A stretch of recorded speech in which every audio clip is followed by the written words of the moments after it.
Morning, Founders. When we left off last week, we had so much going on that I couldn't get through my sermon, which was principles for firing up your life, and I had 10 of them. We only got through 5.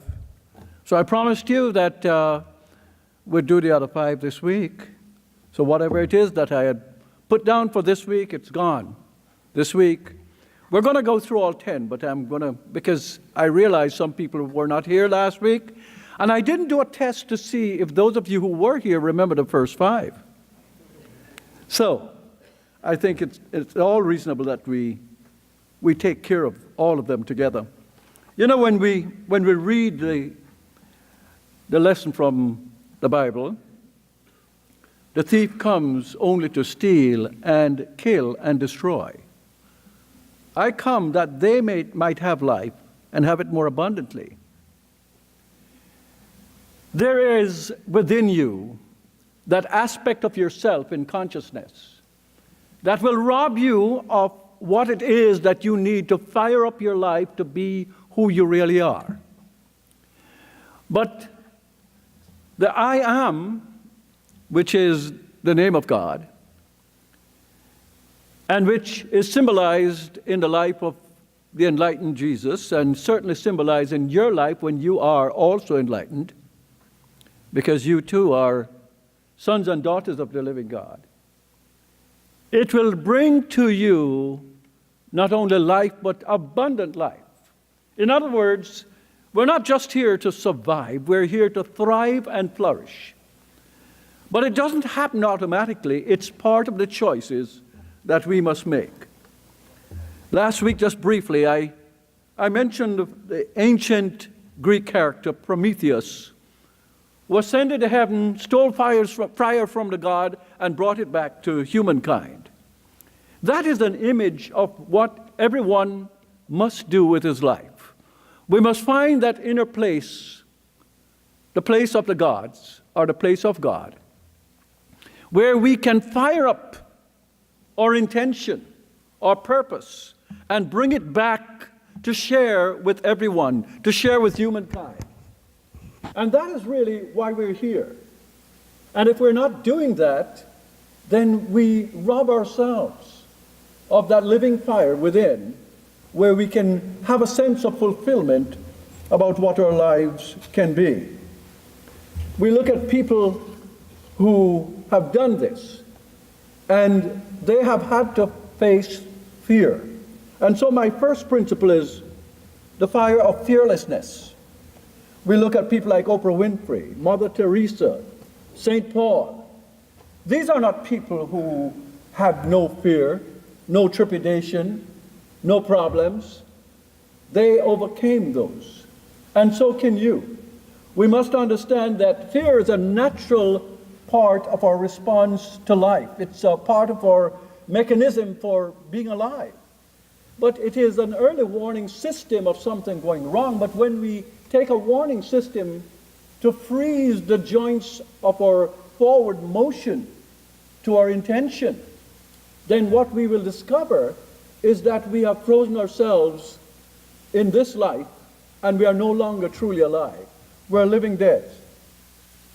We must realize that what you fear can be counteracted by what you love. Love will put away all fear. You must love what you want to do much more so than you even love your life. In the case of Jesus, he said, "He who tries to save his life shall lose it, but he who loses his life shall find it." In other words, when I say love what you want to do even more than your life, you're not allowing the fear to prevent you from going forward with your life. And yes, the hero or the heroine who goes forward sometimes may lose his life. But that should not be your primary concern. Your primary concern should be that there is something for you to do here, and that is what your life is dedicated to. Similarly, Joseph Campbell mentioned that we must give up the life we have in order to receive the life that is waiting for us. somehow we must let go of what is holding us back, what we have been, to get into what we can be. These are elements of letting go and allowing your passion to fire up your fearlessness. The second principle is the fire of bold faith. The fire of bold faith. It is putting yourself out there. You know, Jesus again mentions that no one lights a candle and put it under a bushel, but puts it on a lampstand so all can see it and give glory to the Father in heaven. What that means in terms of our life is that if you do not put yourself out there with bold faith, if you're timid about your life, if you're never somebody who is going to say, I'm here and I'm standing up for something, then you're going to fall for anything. There is something about you that needs to take a stand in life for the goodness that you are, to make sure that you can spread out into the sphere of your influence the good that is inside you. And everyone comes uniquely with that particular good to contribute, which is unique in a way where if you don't do it, nobody else can. This is your gift to life. And if you don't have bold faith, then you wouldn't be like Columbus. You would be accepting the race consciousness of the world at that time that says the world is flat. You go to the edge, you're going to fall over. But because he had bold faith, he said, I think the world is round. And he set out to do it. And similarly, you have a dream in your heart where you think the world can be better, and you can make it such. You bring this dream, and you look out there, and you see it, and if no one else sees it, remember that your bold faith will find a way. We can think of Gandhi. Here is this vast subcontinent of India that is ruled by the British at the time, colonialism. And they wanted their freedom. And they can't go up against the mighty British army, but they can bring morality and faith and belief and bold faith, really, to confront the issue without arms, with peaceful means. And before you know it, a transformation took place. Why? Because one person stepped up and said, I believe we can. We look at Buddha, who had everything, a prince rich beyond the means of anyone of his time. And yet he found that there is something missing about life, that the things of life don't make us, the things of life don't turn us on, don't fire us up. There is something within him that wasn't being fired up. And so he got his bold faith and he simply let it all go. And he went into the forest and he found what he wanted under the bo tree, symbolically speaking. So you too have your bo tree, your very sacred spot, where some great transformation will overtake you when you are willing to sit still and come to a place where you can accept the boldness of spirit to then step out into the world a transformed person.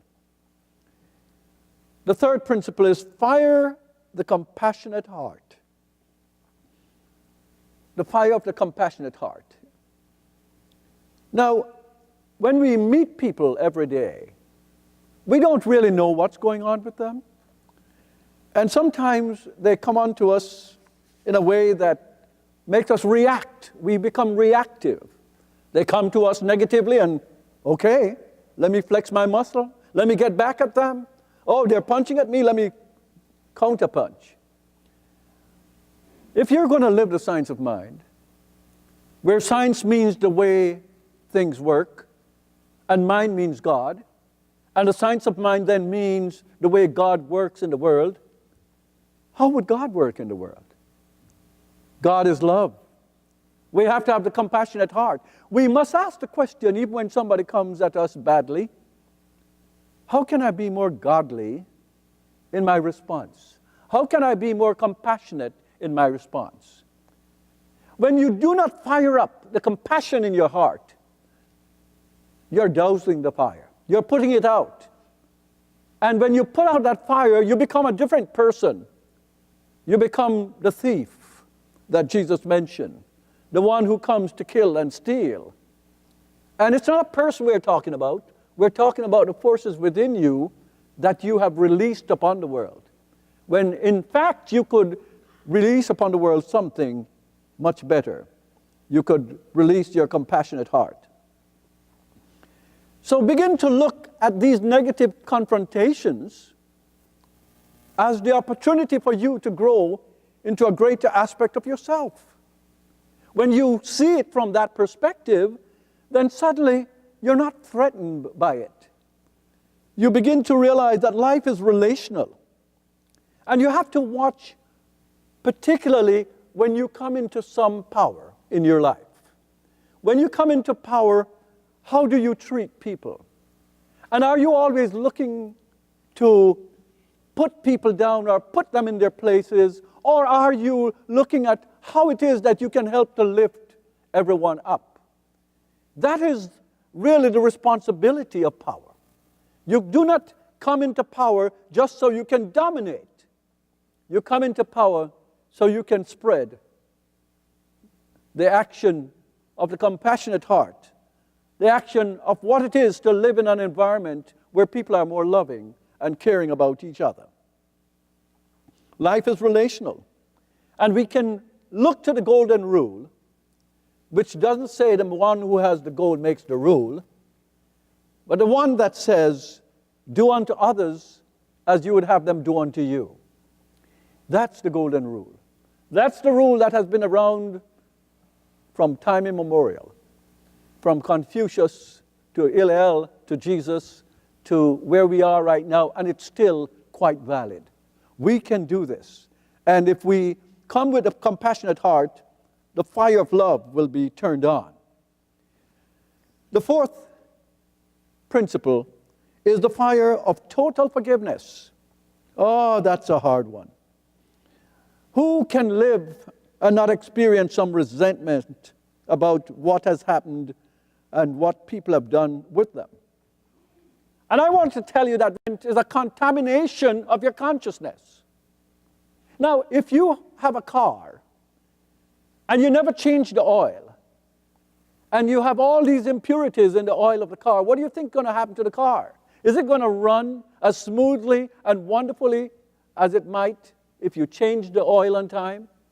Why then do you think that you can function in a world where your consciousness is accumulating all this poison, all these things that are contrary to what your intentions are or your intention is? Why do you think that that will move you in the direction of your dreams when you are so weighed down by the contamination of negation and ill will, the feeling of resentment and anger? These are the poisons of the mind. These are the thieves within your mind that is robbing you of the life that you could live. Isn't it worth it to you, even as it's worth to the other person, for you to cultivate total forgiveness in your life and make a difference? The communist government of China took away a whole country from the Dalai Lama. And when he came here to America, the thing that he did was to say, I forgive them. When last did you lose a whole country and had to forgive that?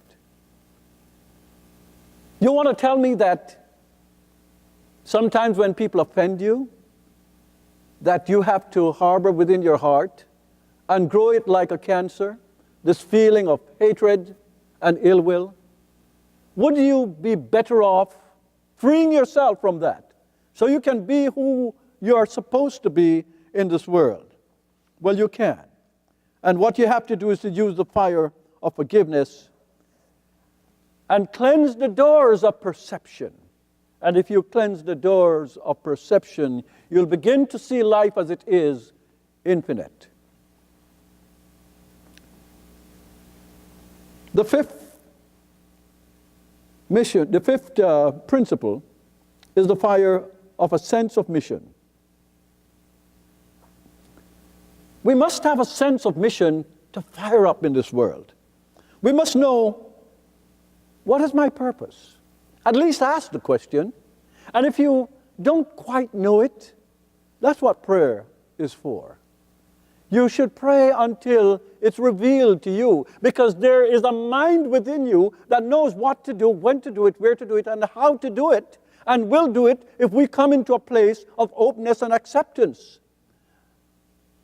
Perhaps the greatest reason why we're not hearing that inner voice more clearly is because we're too busy with all our own thoughts about what life is, all our own prejudices and biases, all our own set mind. We must realize that we must open our minds to growth at all times. And it doesn't matter what age you are. It doesn't matter that you've come into the later part of your years. There is still a reason why you're here. There's still a greater purpose that you can serve. And you can ask the question, am I serving that greater purpose? We must realize that God has given us the freedom of choice. The freedom of choice. Symbolized by Eve taking that fruit from the tree of knowledge of good and evil. And whereas people see this as original sin, in the tradition of St. Augustine, with his fallacy of original sin, I see it as original choice.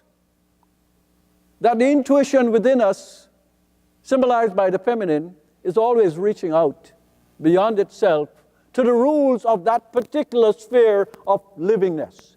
And if you just think about a child growing up in a family, you will see how the myth works.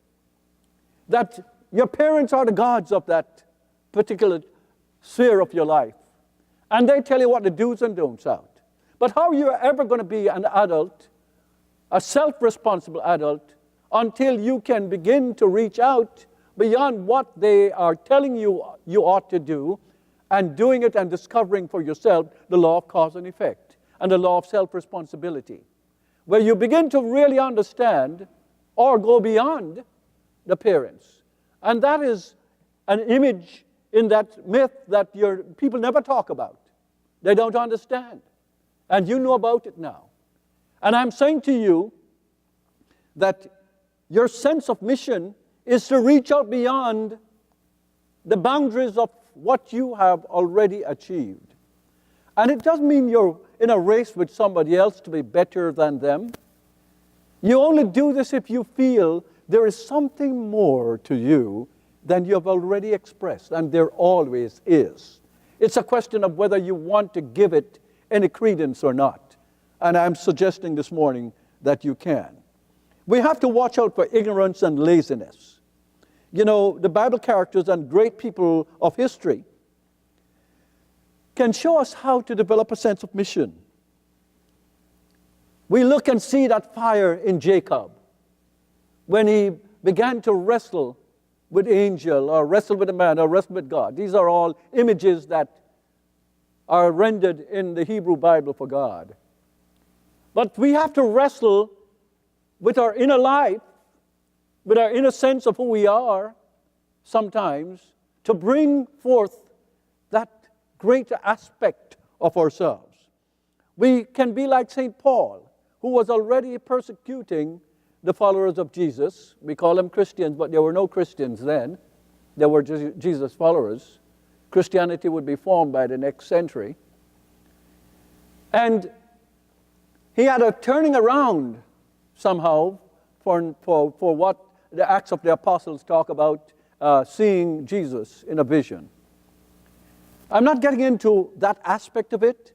What I'm getting into is that there is a turning around of his energy. He was just as intense, but now his energy was pointed in a more constructive way, in a more loving way, in a mission that was really worthwhile. We see it in the prophet Isaiah. when he was visioning that he was at the throne of God. And he heard a voice of God say, "Who will go to the people? Who will go for us?" And Isaiah said, "Here I am, send me." And so there is an aspect of this, because all these characters really are energy centers within your own consciousness, where you must begin to feel there is something in you that says, "Here am I, send me." What are you ready to be sent to do? What are you ready to move out with a sense of mission to do? When you feel the fire of a sense of mission, you will feel a new aliveness that you have never experienced before. Number 6, this principle I call the fire of failing till you make it. You know, people are afraid of saying failing in the science of mind. Ernest Holmes says there is no failure, and I agree with that, but there are failings. We're not failures because we fail. Now, look, what is happening here is that people tend to see life like it's some perfect thing instead of seeing it as a creative involvement.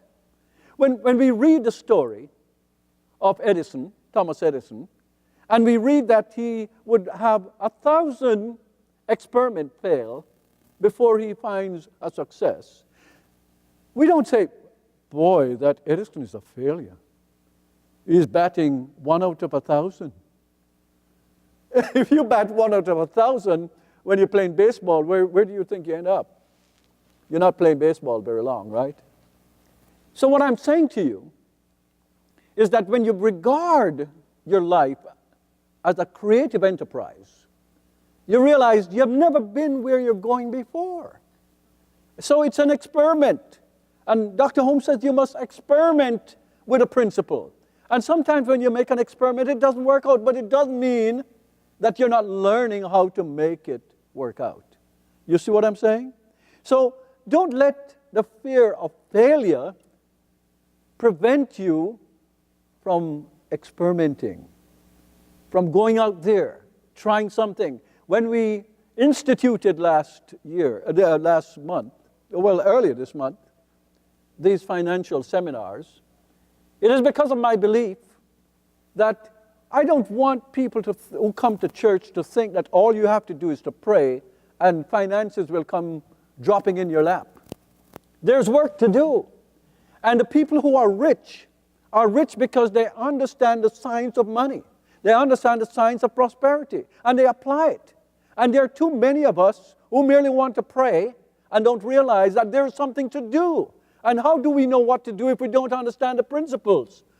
Science of mind is about learning the principles of something and applying yourself. It's not let go and let God in the sense that God is going to now take you along everywhere you want to go. You just sit in your living room and enjoy television and life just works out for you. God is working through you, as you, for you. And so we have to get involved with our lives, and we have to learn, and we have to apply. So what I'm saying here is that failure might be the step that you need to get to that quantum leap that you will eventually make, because you learn how the principle works and how the principle doesn't work. Life is process. Life is not magic, it's process. Jesus talked about planting a seed. A seed, it's only in Jack and the Beanstalk that you plant a seed one night and then it flies up to heaven in full growth. That's fairy tale.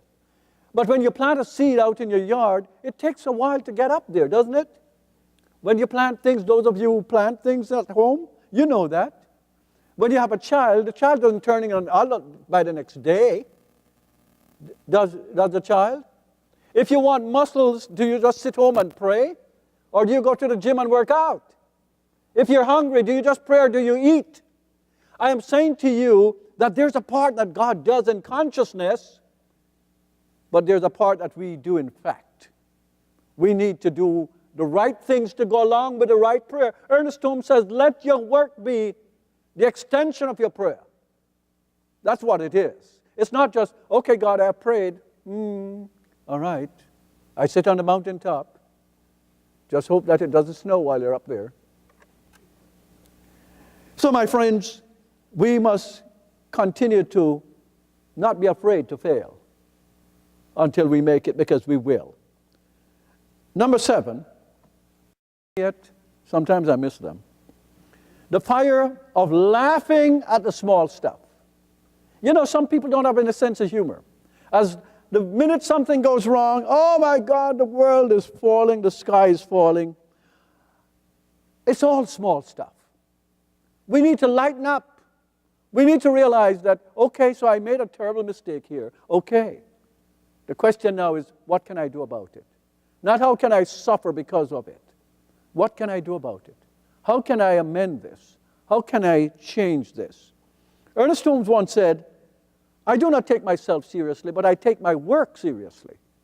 Hey, come on, lighten up. You know, people do not realize that if you feel the lightness of life, even as you work, then it is like attaining the wings of eagles while you are going over the rough terrain that you need to go through. Life is not easy. I'm not going to stand here and tell you life is easy. You don't want it easy either. When life is easy, you're bored. You said, oh my God, I want something to do. Yes, you want something to do. You want a challenge, and I'm here challenging you this morning. You know, Ralph Waldo Emerson says, to laugh often and much, to win the respect of intelligent people and the affection of children, to learn the appreciation of honest critics and endure the betrayal of false friends. Some of you had that? Huh? There's a difference between honest critics who are helping you and false friends who are just pulling you down. Have you seen that? Okay, I've seen that. I don't know if you have seen that, but the world I live in, I've seen it. So I want you to know. He says, to leave the world a bit better, whereby a healthy child, a garden patch, or a redeemed social condition. And he goes on to say, to know even one life has breathed easier because you have lived. He says, this is to have succeeded. That's Emerson. He knows about life. It's one of the great minds of our own country, one of the great philosophers here. So the fire of laughing at the small stuff will give you the wings to catch the current of spirit when you are going over the rugged place. You remember Isaiah says, he will make the rugged place smooth. Make a highway through the desert for your God. For your God means for your godly purpose. For the reason you're here. For where you make a difference to this life. That's what we're talking about. Number 8 is the fire of immunity to rejection. Do you hear me? The fire of immunity to rejection. Let me tell you something. Nobody who is ever going to do anything new and different is going to be somehow prevented from having been rejected. Jesus was rejected, wasn't he? Yeah. He says, I came unto my own, and my own received me not.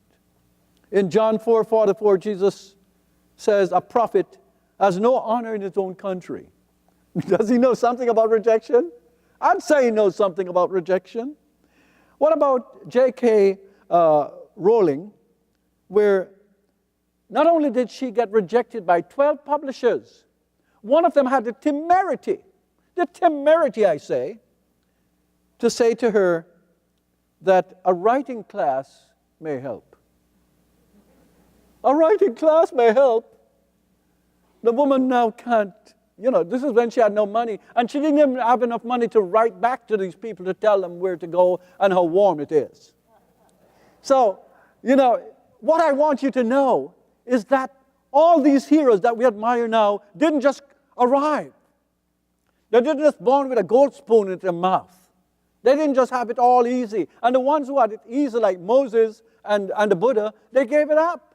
Why? Because it's not their life. It was not their life. They had to give up their life. They were living to received a life that was waiting for them. You see, that's one of the things that Campbell talked about that I shared with you. Okay, let me get to number 9 because I still got 2 more left, and I'm running crazily out of time. The fire of persistence in pursuing your dream. Persistence. You know that word. Life is process. That's what it is. It's process from one moment to the next, to the next, to the next. If you don't believe what kind of process it is, take up on your photograph at 21 and take the one and look in the mirror now and compare it, and you'll see the process. It is all process, okay? You've never been here before, but I tell you one thing. You're never going to be as young as you are today. So stop worrying about that you're older than the 21-year-old photograph. You'll never be any younger than you are today.